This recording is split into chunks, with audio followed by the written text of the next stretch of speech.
Je suis Willow, conteuse, et voici l'histoire d'Arbre d'or et Arbre d'argent.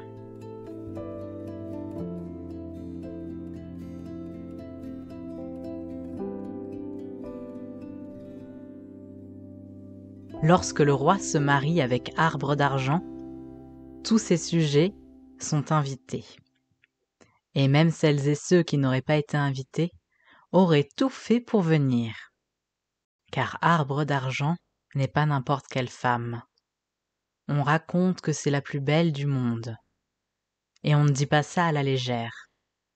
Dans le pays d'Arbre d'argent, il y a un puits, et au fond de ce puits, une truite ensorcelée, qui sait tout et qui ne dit que la vérité.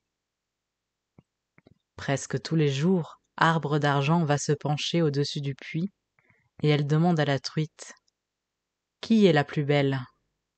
Et la truite répond « C'est vous, ma princesse. » Maintenant qu'elle vit avec le roi, Arbre d'argent ne peut plus retourner voir la truite aussi souvent. Alors elle se satisfait de ce que lui dit le roi. Mais bien sûr, vous êtes la plus belle. Au bout d'un an, elle ne tient plus. Elle rentre chez ses parents, va se pencher au-dessus du puits et demande à la truite qui est la plus belle.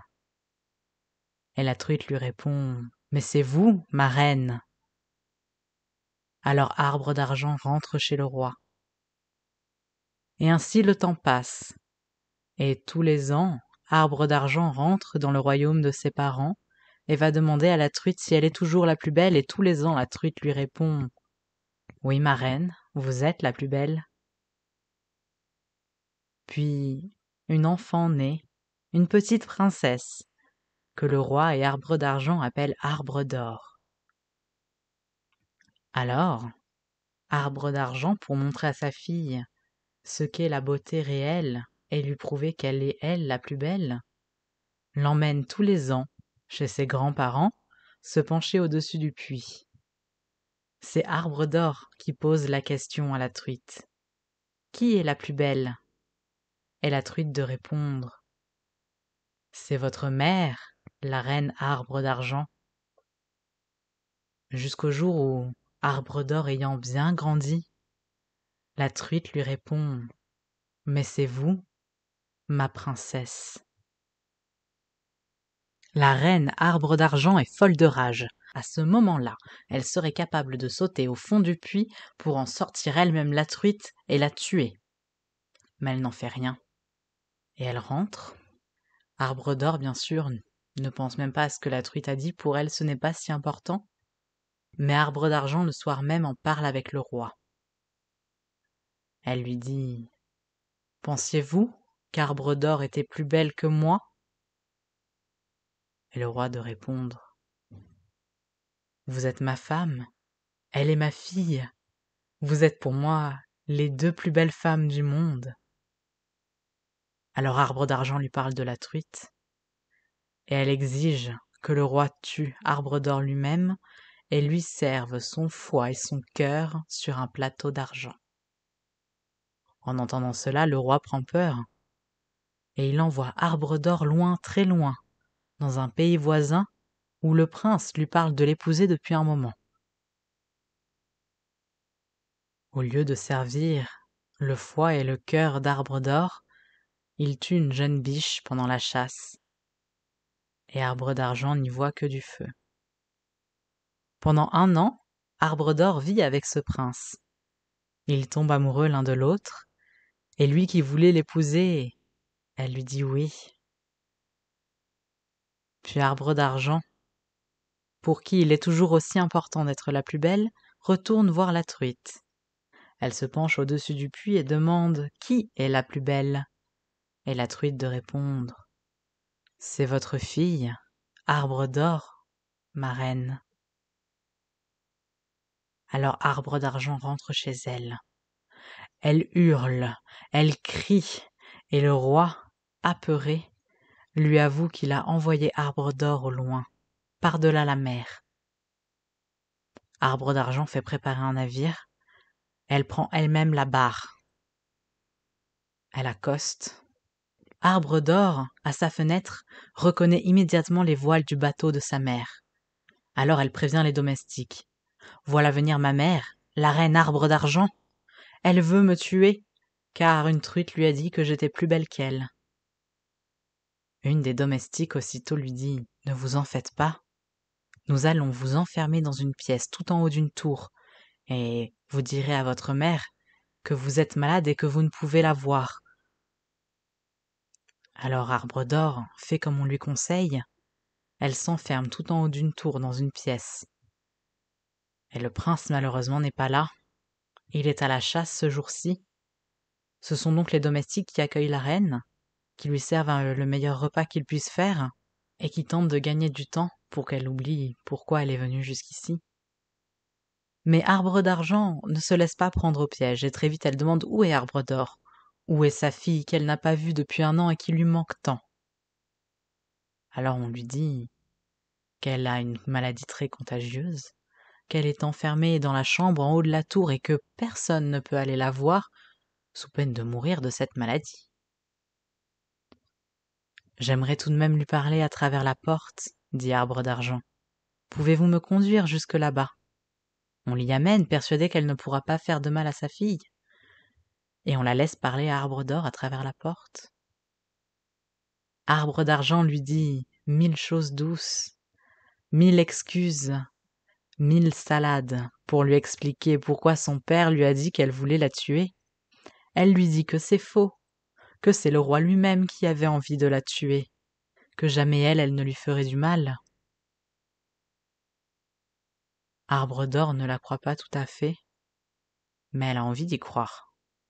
Et lorsqu'Arbre d'Argent lui demande de passer au moins son doigt par la serrure pour qu'elle puisse l'embrasser, elle le fait. Mais au lieu d'un baiser, elle ressent une pointe s'enfoncer dans son doigt. Arbre d'Argent l'a empoisonné avec une aiguille.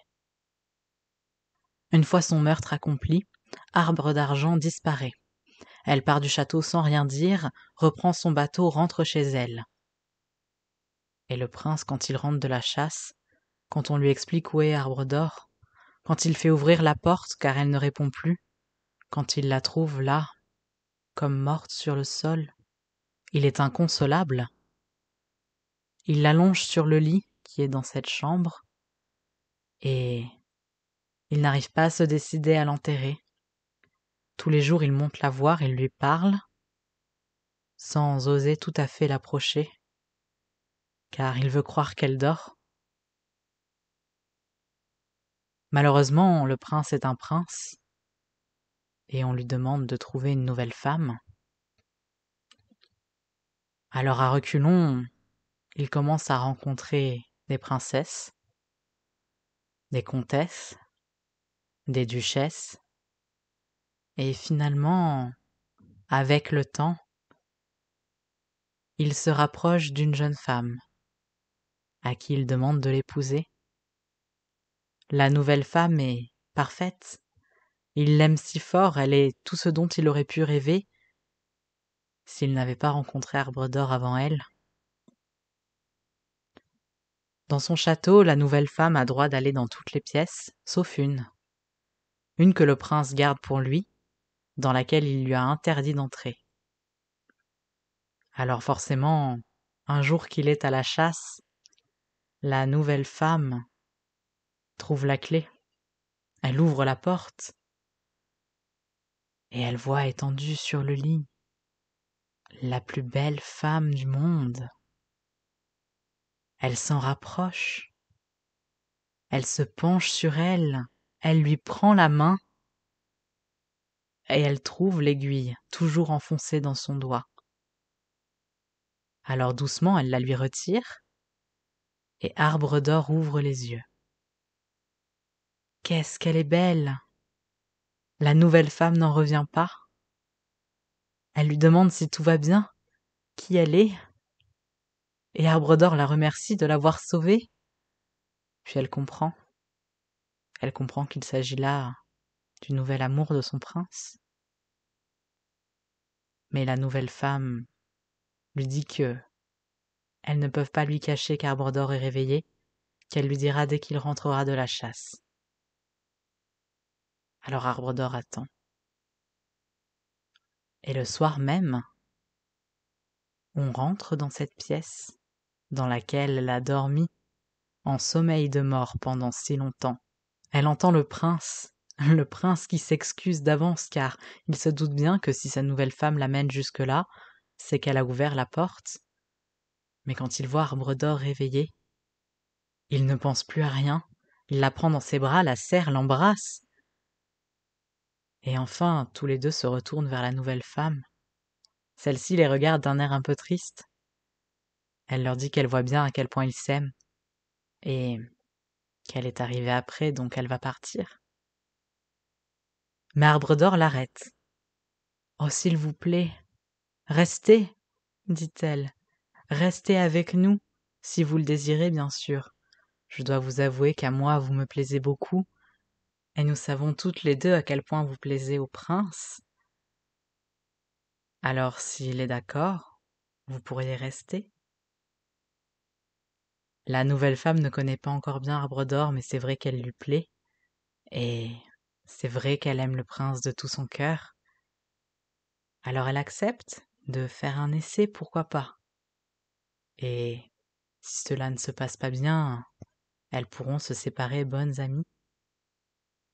Mais le prince qui les regarde discuter sans rien dire, car il a bien senti en retrouvant Arbre d'Or qu'il ne perdait pas ses sentiments pour sa nouvelle femme, tout comme il sentait bien, en l'épousant, qu'il continuait d'aimer Arbre d'Or. Il voit dans leurs yeux quelque chose se passer, quelque chose de très doux. Et pendant les semaines qui suivent, tous les trois apprennent à se connaître. La nouvelle femme suit Arbre d'Or quand elle lui montre son endroit préféré dans le jardin. Arbre d'Or et le prince redécouvrent le bonheur de faire du cheval ensemble.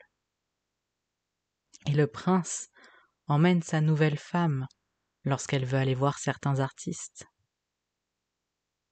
À 3, à 2, ils vivent les uns avec les autres dans le bonheur et l'amour. Mais penser que l'histoire s'arrête là, c'est oublier Arbre d'Argent.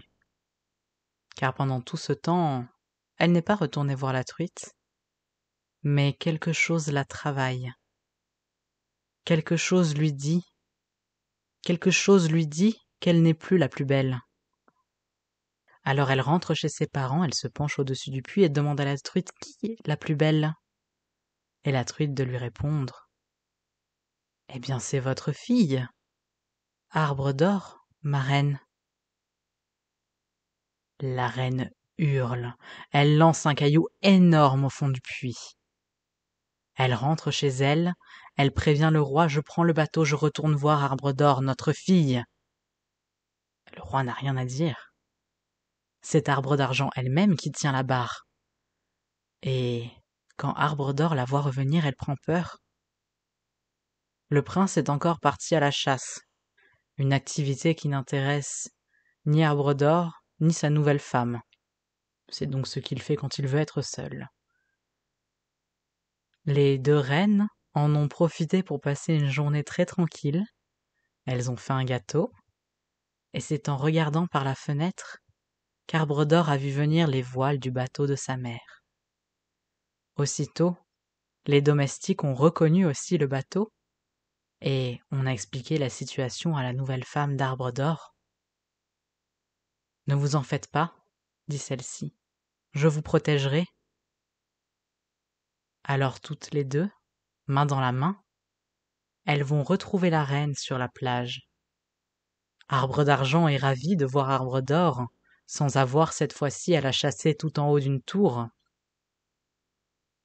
Elle la salue, invente 1000 excuses, fait 1000 pardons, et elle lui présente une belle bouteille qu'elle a emmenée exprès. Elle en sert un verre immédiatement à Arbre d'Or et lui dit de goûter, que cela lui plaira. Mais la nouvelle femme s'interpose. Elle prend le verre, le rend à Arbre d'Argent et lui dit: « Allons, ne savez-vous pas que la tradition ici veut que ce soit la personne qui offre qui boive la première gorgée ? Arbre d'Argent ne peut pas s'en sortir. Et sous les yeux de braise de la nouvelle femme, elle porte le verre à ses lèvres. Celle-ci immédiatement tape le fond du gobelet, qui se renverse, et le liquide empoisonné coule dans la gorge d'Arbre d'Argent. Elle tombe sur le sable, bien morte. Quand le prince est rentré chez lui, on lui a tout raconté, et il s'est félicité d'avoir tant de chance et d'être avec deux femmes si extraordinaires. Tous les trois ensemble ont rejoint leur grand lit, et si personne ne les a dérangés, ils continuent de vivre une très belle vie.